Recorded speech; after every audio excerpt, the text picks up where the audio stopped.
Muere a los 100 años Henry Kissinger, un ícono de la diplomacia estadounidense, un exsecretario de Estado durante los periodos de Richard Nixon y Gerald Ford y una de las figuras más influyentes en la política de Estados Unidos. Las prioridades para los votantes latinos. Reveladora encuesta muestra las verdaderas preocupaciones de la comunidad hispana de cara a las elecciones del 2024. 20 millones de estadounidenses bajo temperaturas congelantes. Tormenta invernal trae hasta 40 pulgadas de nieve y colapsa las comunicaciones en varios estados de la nación.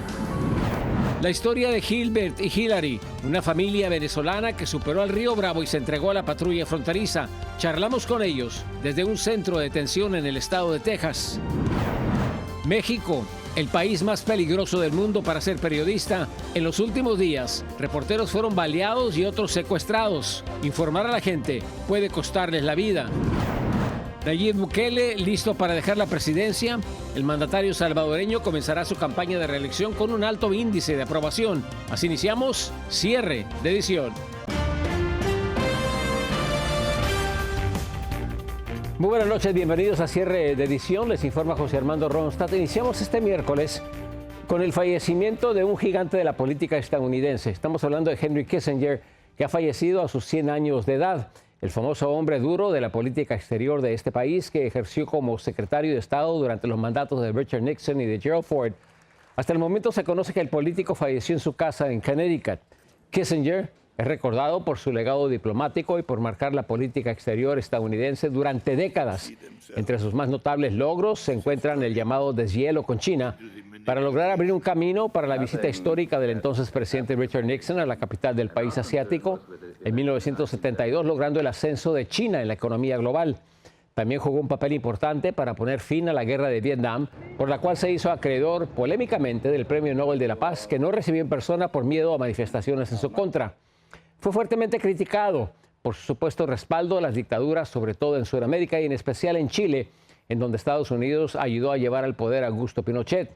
Su política fue conocida por involucrarse tácticamente a apoyar varias invasiones en diferentes países del mundo, como la del acecho de Turquía a Chipre en 1974, así como el Timor Oriental en 1975, también clave en la Guerra del Medio Oriente en 1973, cuando organizó una operación para suministrar armas a Israel y lideró la llamada diplomacia itinerante con Israel, Siria y Egipto.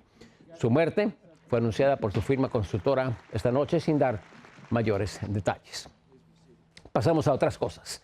A menos de un año de las elecciones presidenciales y del Congreso, un reciente sondeo realizado por la organización Unidos Haz en Mi Familia Vota señala el gran crecimiento del electorado latino, las perspectivas, así como las prioridades de los votantes hispanos para el 2024.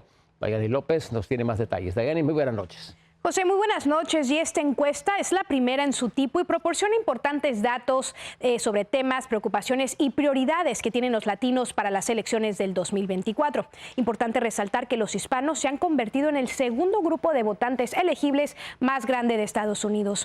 Así que también está en sus manos el futuro político de esta nación. Basado en el primer centro de datos del electorado hispano, creado por la Organización de Derechos Civiles Unidos US, en colaboración con Mi Familia Vota, encontraron que 1 de cada 5 latinos elegibles para ejercer su derecho votarán por primera vez en 2024. Our vote is not as well understood as it should be for such a large block of American voters. Por lo que el 22% de los latinos votarán por primera vez en la elección presidencial. Asimismo, 38% del electorado hispano está compuesto por nuevos votantes desde que Hillary Clinton y Donald Trump se enfrentaron en 2016. Entre los temas de gran importancia que definirá el voto de los latinos se encuentra la inflación, el empleo, los costos de la vivienda, la economía, la atención médica, la delincuencia y el control de armas. En particular, la vivienda se situó por primera vez entre las 5 principales preocupaciones para la comunidad hispana. Acerca del tema migratorio, si bien no se encuentra entre las 5 cuestiones prioritarias, la inmigración ocupa un lugar más alto que en 2022. Los principales elementos de acción incluyen proporcionar un camino hacia la ciudadanía para personas indocumentadas con residencia prolongada y Dreamers. Por otro lado, hubo un declive en el apoyo para terminar la construcción del muro o deportaciones masivas. En otros temas, el cambio climático también está entre las preocupaciones de los votantes latinos. 94% cree que se necesita urgentemente acción para prevenir catástrofes relacionadas con el tiempo y el clima. Adicionalmente, la encuesta dice que más del 80% le gustaría la expansión de Medicaid en los estados que no lo han hecho. Y basado en este sondeo y otras encuestas, el voto latino se ha convertido en una fuerza importante en la política de Estados Unidos. No obstante, la organización Latinos Us alienta a las personas elegibles para votar a hacer su parte y salir a las urnas a ejercer este derecho tan importante. José. Gracias, Diana, y buenas noches. Vamos a otras noticias. El presidente de la Cámara Baja, Mike Johnson, se refirió a la posible expulsión del republicano George Santos, aunque mantuvo reservas de su posición sobre este caso. Dijo que los legisladores podrán votar a conciencia en la moción que pide la expulsión del republicano. La moción de expulsión será votada mañana jueves. Y también la mayoría republicana de la Cámara Baja buscará formalizar una investigación de juicio político contra Joe Biden, aunque aún no han revelado pruebas directas de irregularidades por parte del presidente por supuestos fraudes de su familia. Este cambio surge después de que los republicanos decían que no era necesario. Y este miércoles, más de 20 millones de personas en la costa este del país se enfrentaron a una poderosa e inesperada tormenta invernal que dejó varios estados bajo una densa capa de nieve. Laura Ortega nos tiene más detalles. A solo 2 días de diciembre, el país enfrenta una intensa ola de frío antes de la llegada del invierno el próximo 21 de diciembre. Decenas de ciudades amanecieron hasta con 40 pulgadas de nieve, obligando al cierre de escuelas y carreteras por toda la costa este. Toda la región de los Grandes Lagos, Nueva York, Ohio, Pensilvania, Illinois y Cleveland son los más afectados por esta inusual tormenta polar. Yeah, when they call for snow out here, it's usually they're pretty good. And when they call for 5 or 10, it's kind of the norm for us.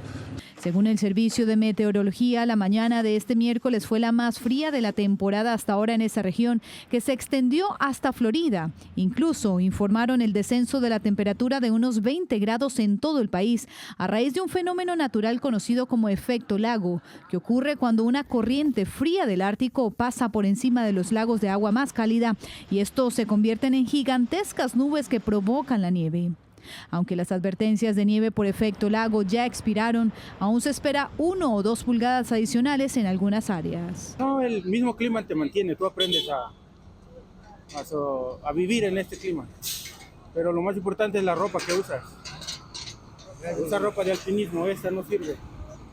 Ahora la alerta es para 8 millones de personas en el área de Houston, Texas, donde se esperan tornados de larga duración y ráfagas de viento de más de 58 millas por hora.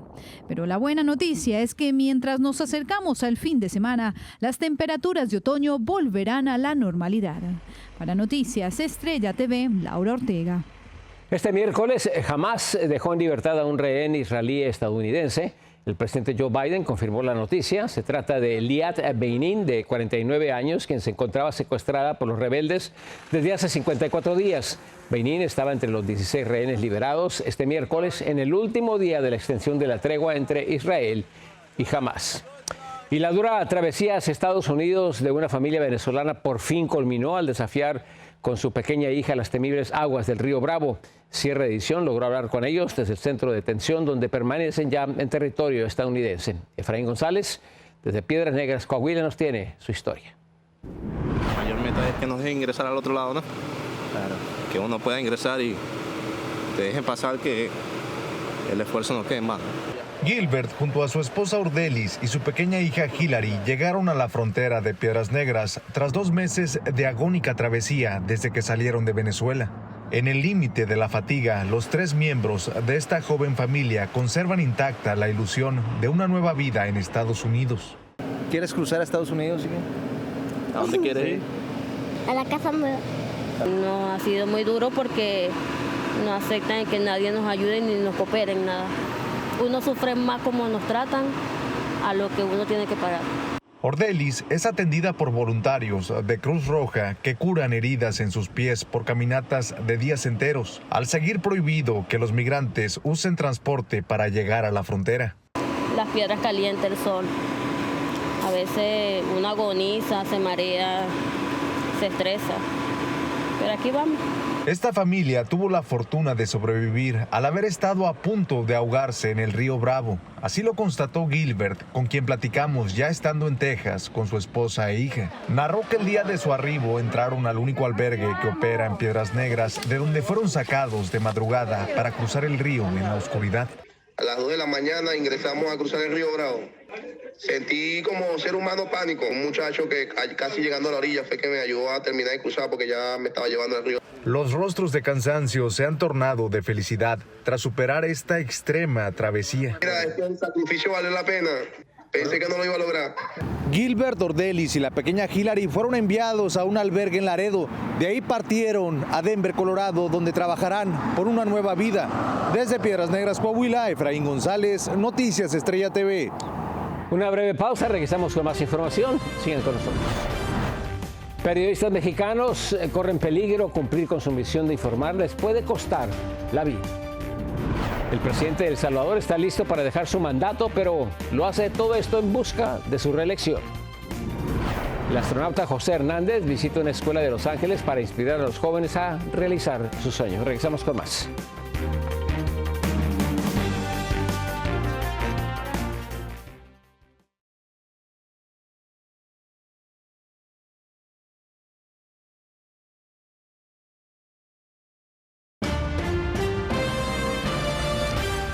Varios informes colocan a México como el país más peligroso para ejercer la profesión de periodista.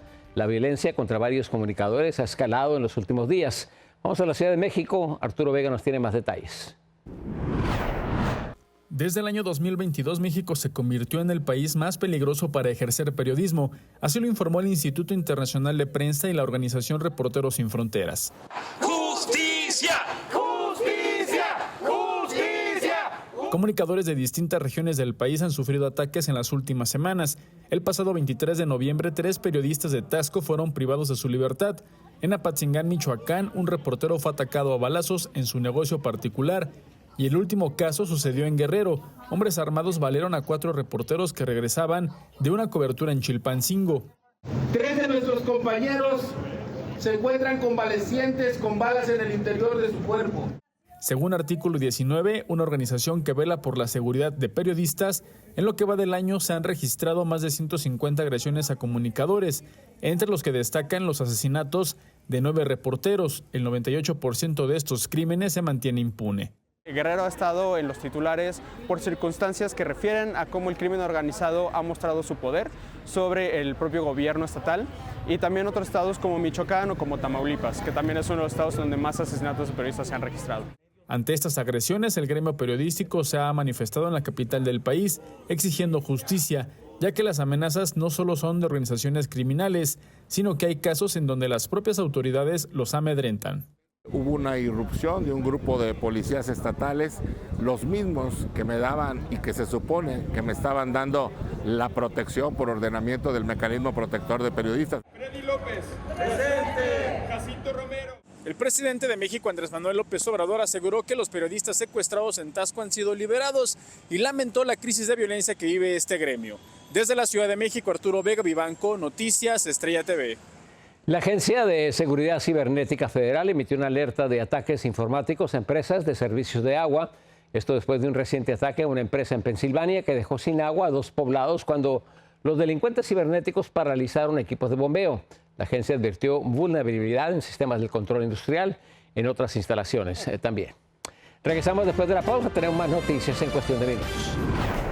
Nayib Bukele se declara listo para dejar la presidencia de El Salvador. El Congreso se encargará de elegir a su sucesor. Y manifestantes irrumpen en el Congreso de Monterrey, en Nuevo León, para impedir la elección de un gobernador interino.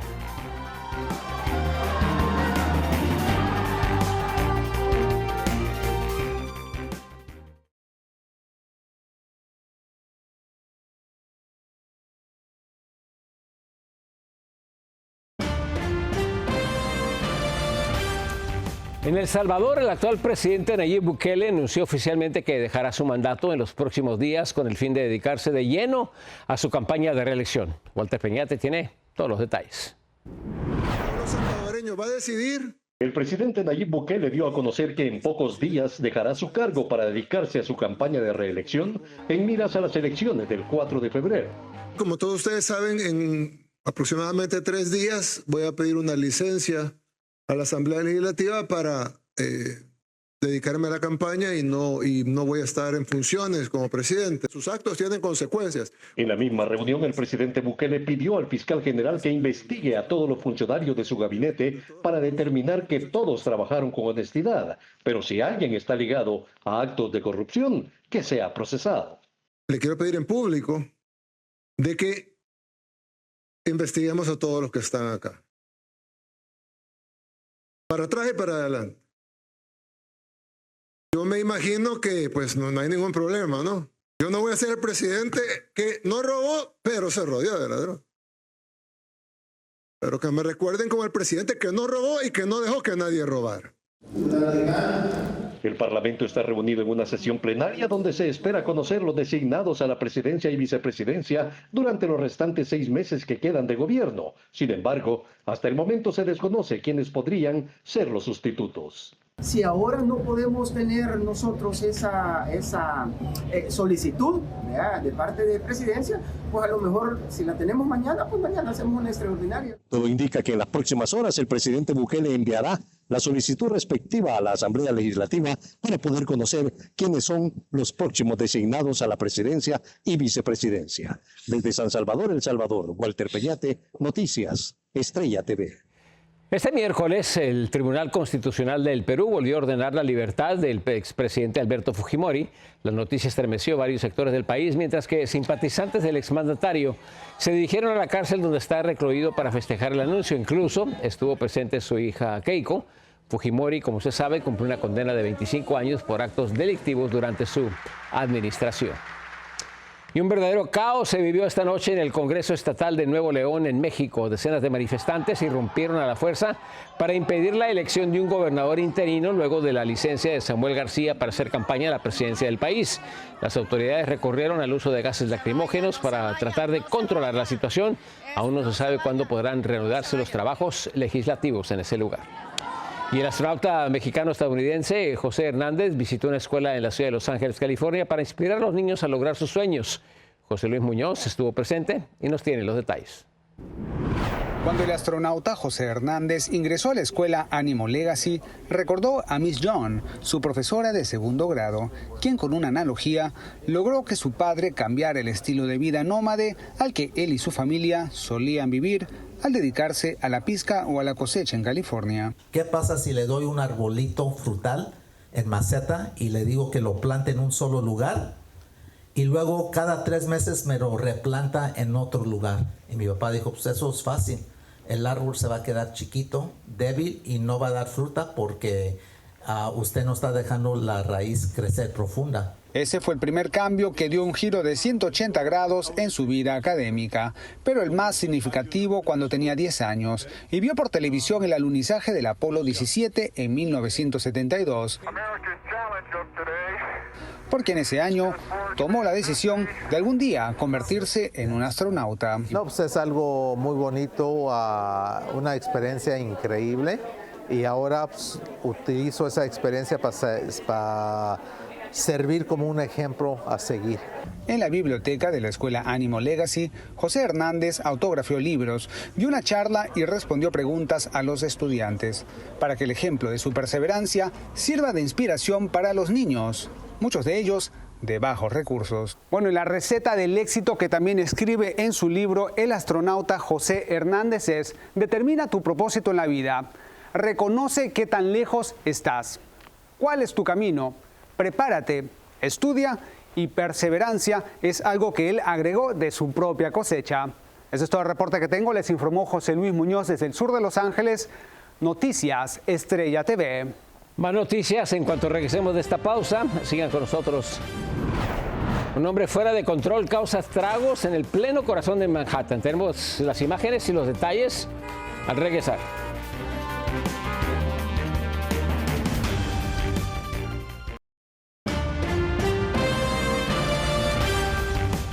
Captan increíbles imágenes de la Tierra tomadas por la primera cámara de ultra resolución en el espacio. Estas impresionantes fotos tomadas por una cámara 360 grados muestran a nuestro brillante planeta azul contra el abismo negro del espacio. Insta360, la empresa con sede en Shenzhen, China, describe estas imágenes como un logro astronómico y planea capturar imágenes nítidas de las estrellas y la Vía Láctea. Y un hombre fuera de sí causó caos y paralizó el concurrido centro de Nueva York. Vea las imágenes.